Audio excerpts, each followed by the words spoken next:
أكبر سؤال بيجي في بال أي حد بيفكر يبدأ شغل أونلاين هو: طب أنا ما عنديش فلوس أبدأ بيها. في الشرح ده إحنا هنكسر المعضلة دي تماما، وهنعرف إزاي إن عدم وجود رأس مال ممكن يكون هو أكبر ميزة تنافسية عندك. خلوني أقول لكم على حقيقة ممكن تصدم ناس كتير. أغلب قصص النجاح الضخمة اللي بنسمع عنها أونلاين أصحابها بدأوا فعلا من غير ولا جنيه في جيبهم. الموضوع مش إنهم عباقرة أو حظهم حلو وخلاص، لا، الموضوع إنهم فهموا معادلة مختلفة تماما عن اللي أغلبنا بيفكر فيها. لو لسه قاعدين مستنين الفلوس تيجي عشان نبدأ، يبقى غالبا احنا عمرنا ما هنبدأ. وده لأننا ببساطة مشخصين المشكلة غلط من الأول. العائق الحقيقي حاجة تانية خالص، حاجة جوانا احنا نفسنا. المشكلة مش في المحفظة، المشكلة في العقلية. بصوا، العوائق الحقيقية هي الخوف من الفشل، هي التشتت بين ألف فكرة وكورس وفيديو منعرفش نبدأ منين، والوهم الأكبر بقى هو انتظار الفرصة المثالية اللي كل حاجة فيها تكون مترتبة بالمسطرة. هي دي السجون الحقيقية اللي بتمنع أي حد ياخد أول خطوة. وهنا بقى مربط الفرس. الناس الناجحة مش بتستنى الفرصة تيجي تخبط على بابها، لا، هم اللي بيخلقوها بإيديهم، بيصنعوها من اللاشيء ومن الإمكانيات المتاحة ليهم دلوقتي حالاً. طيب إيه هي الإمكانيات دي؟ خلونا نعيد تعريف كلمة رأس مال دي خالص. رأس المال الحقيقي اللي هتبدأوا بيه مش فلوس، رأس المال الحقيقي هو أنتم. بصوا، كل اللي محتاجينه عشان نبدأ هو غالبا في إيدينا دلوقتي حالا: موبايل، وصلة إنترنت، وساعتين فاضيين في اليوم نقدر نركز فيهم تركيز كامل. هي دي أدواتك، وهو ده استثمارك الأولي. ودي هي المعادلة اللي لازم نكتبها ونعلقها قدامنا. في البداية قيمة الوقت والتركيز أعلى بمراحل من قيمة الفلوس.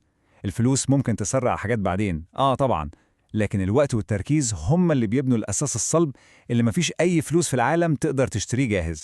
اوكي، عرفنا المشكلة وعرفنا ان رأس مالنا الحقيقي هو احنا. طيب نبدأ منين بقى؟ في 3 مسارات واضحة جدا وعملية، كل واحد فيهم ليه مميزاته وتقدروا تختاروا الأنسب ليكم عشان تمشوا فيه من النهاردة. بالظبط كده، 3 طرق مختلفة، يلا بينا ندخل في تفاصيل كل واحد فيهم.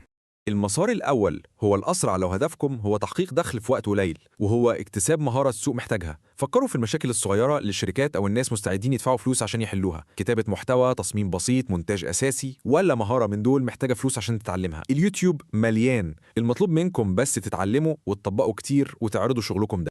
المسار التاني بقى هو إنك تبني أصل رقمي خاص بيك، وهو صناعة المحتوى. هنا الدخل مش بيجي على طول، لكنه التراكمي وبيكبر مع الوقت زي كرة التلج. كل اللي محتاجينه هو موبايل وفكرة واضحة بتتكلموا فيها، والأهم من كل ده هو الاستمرارية. يعني فيديو كل أسبوع، بوست كل يوم، المهم الالتزام.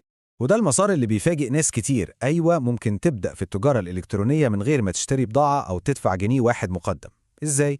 عن طريق نماذج عمل ذكية زي التسويق بالعمولة، يعني تسوق لمنتجات ناس تانية وتاخد نسبة. أو الدروب شيبينج، اللي هو بتعرض منتج ولما يجيلك أوردر المورد هو اللي بيشحنه للعميل على طول. يعني الخلاصة هنا إيه؟ إنك مش محتاج تشتري بضاعة وتخزنها وتتحمل مخاطرتها، لا، أنت محتاج تفهم السوق كويس وتجرب وتتعلم من أخطائك ويكون عندك صبر، لأن النتائج بتاخد وقتها. طيب جميل، اخترنا مسار من ال3. إزاي بقى نحول المجهود ده لفلوس حقيقية؟ في معادلة واحدة بس بتمشي على ال3 مسارات. وقبل ما نقول المعادلة لازم نحذر من أكبر فخ بيقع فيه مبتدئين، وهو دوامة التعلم. إننا نفضل نتفرج على كورسات وفيديوهات ونقرأ مقالات من غير ما نطبق أي حاجة. ده بيحسسنا إننا بنتقدم، لكن في الحقيقة نتيجته صفر. المعادلة بسيطة وواضحة. أولاً، اتعلم أساسيات حاجة واحدة بس. ثانياً، طبق اللي اتعلمته ده فوراً في مشروع صغير. ثالثاً، اعرض نتيجة تطبيقك دي للناس. من خلال العرض ده هتحقق أول نتيجة، والنتيجة دي هي اللي هتجيب لك أول دخل. وهنا بقى ركزوا معايا كويس جدا. أول مبلغ هتكسبوه سواء كان 10 جنيه أو 100 جنيه مش مهم قيمته خالص. الأهمية الحقيقية للمبلغ ده إنه بيكسر حاجز الخوف والشك اللي جوانا، وبيثبت لنفسنا إن الموضوع ممكن وواقعي. دي أهم خطوة في الرحلة كلها. خلاص وصلنا للنهاية ولحظة القرار. بعد كل الكلام ده المفروض ما يبقاش فيه أي حجة أو عذر يمنعنا. لو لسه قاعدين بنسأل نفسنا ومستنين حاجة معينة، يا ترى هي إيه؟ مستنين مبلغ معين يجيلنا؟ مستنين ناخد شهادة معتمدة؟ مستنين حد يدينا الإذن ويقول لنا يلا ابدأ؟ ولا لسه مستنين التوقيت المثالي؟ خلوني أقول لكم على حاجة ممكن تكون صعبة شوية، بس لازم تتقال. الوقت المثالي ده عمره ما هيوصل.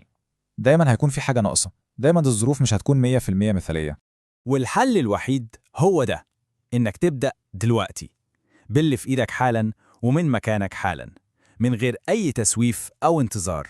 فالسؤال الأخير اللي عايز أسيبه معاكم النهاردة هو: إيه هي أصغر وأبسط خطوة ممكن تاخدوها النهاردة في خلال ال 24 ساعة الجايين عشان تبدأوا رحلتكم؟ فكروا فيها كويس. كده خلصنا فيديو النهاردة. لو عجبكم اعملوا لايك، ولو مش مشتركين في القناة اعملوا سبسكرايب علشان يوصل لكم فيديوهاتنا اللي جاية.